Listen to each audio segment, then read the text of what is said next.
Students still in shock from the government's shock treatment program. Coming up in the Bahamas tonight, the Customs Department looking to crack down on smuggling. We'll give you the details, so stay tuned.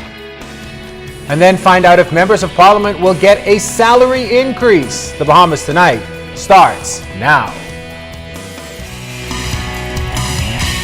Now in HD.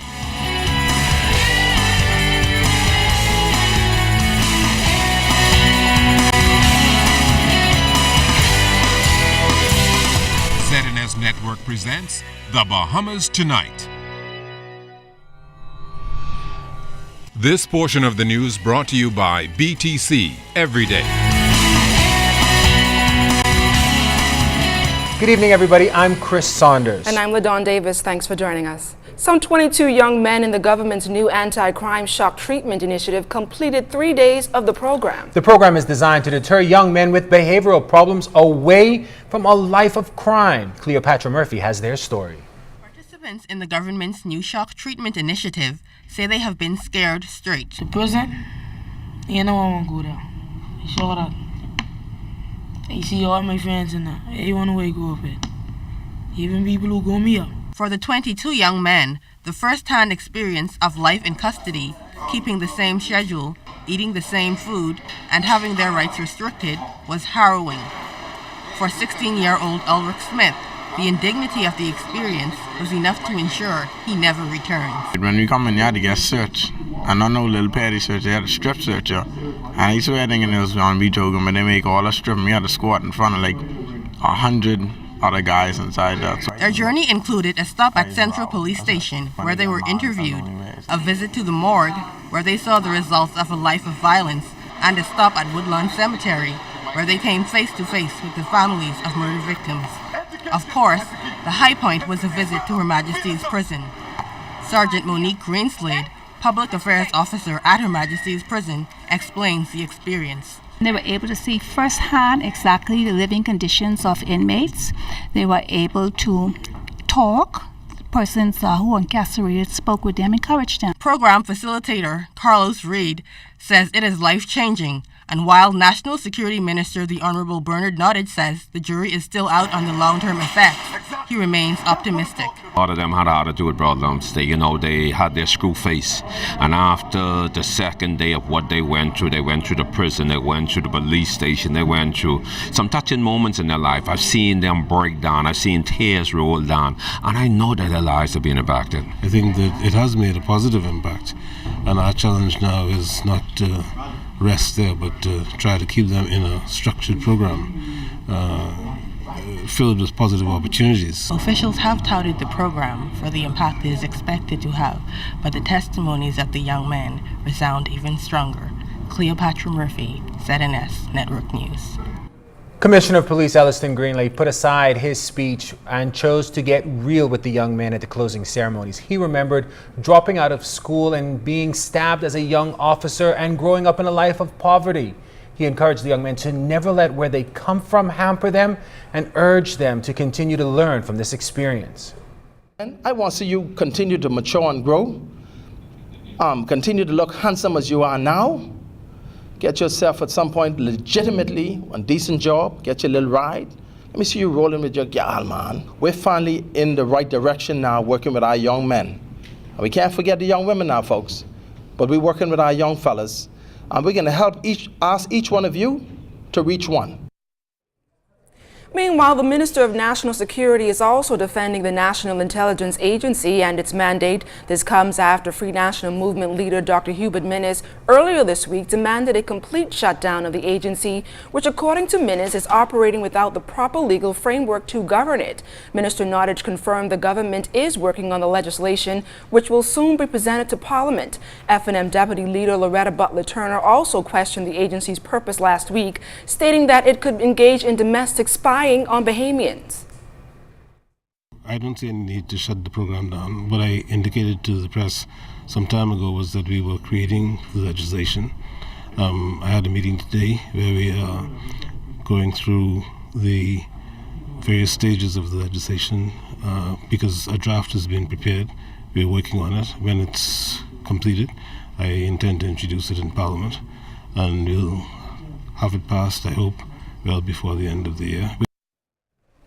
Dr. Nottage believes the country must be guarded from foreign interference and locals who would carry out acts of terrorism, including firearms, drug and human trafficking. He says several countries have offered to assist the country with the formation of the agency that he deems necessary. Dr. Nottage contends Dr. Minnis and his party, with its questioning of the agency and its purpose, are playing the game of politics and are in the process causing angst amongst the public. If they really are questioning what we are doing, we are open to welcome them in and show them what we are doing. The leader of the opposition, for example, would be able to get the ear of the Prime Minister at any time and have interpreted for him or explained to him what we are doing. They know what we're doing, and what they be doing is what I told you. They know that. But I think that other circumstances have caused them to raise that issue at this time. Prison officers have resumed their normal schedules at work after some officers did not show up for work earlier this month. The officers were agitated over what they called unsanitary conditions at Her Majesty's prisons, which officers at that time felt that the government was not working fast enough to address. Minister of National Security, the Honorable Bernard Nottage, confirmed to our news team that a recent meeting between staff and labor officials may have helped to ease those tensions. Labor officials, they were very valuable, I believe, in helping the staff to understand what their rights are, what they can reasonably expect to occur, to give them the assurance after speaking with the employer that steps are being taken to address their concerns. And I think, generally speaking, the Staff Association understands that. Among the concerns of the officers were transporting sick prisoners, and there were reports that they have had officers that have contracted tuberculosis or TB, which Nottage, though, denied, although he did confirm the government is working to improve conditions at the correctional facility. Minister Nottage added that the prison superintendent is in constant dialogue with the Staff Association as they seek to resolve issues as they occur. No such officer has been brought to my attention. I meet with the superintendent on a weekly basis, where we discuss matters that occur at the institution, and he has investigated the claim. No such person has surfaced. Minister of State Michael Halkida is breaking down the reasons why members of Parliament may need a salary increase. Arjunea Noel Ferguson reports tonight that it was suggested that the current pay is simply not enough to cover operation costs for constituency offices. See, I don't want to be in a position where I'm talking for my own raise, right? But Minister of State for Finance Michael Halkida says a raise for members of Parliament might be justified. For example, on average, you can pay in rent anywhere from $800 to $1,500, whatever, depending on the size of your office. If you were to have an employee in there, you have to pay the employee. The minimum wage for government is, I think, $210. Most people pay their employee more. So if you're paying an employee $250 a week, you're paying rent at $800 a month, that's $1,800. It's before electricity, cable, telephone, water, keeping water cooler in your place so when people come they can have some water to drink, cleaning supplies, toiletries, etc. So immediately every MP starts out by putting money into the running. So that again, it's not adequate.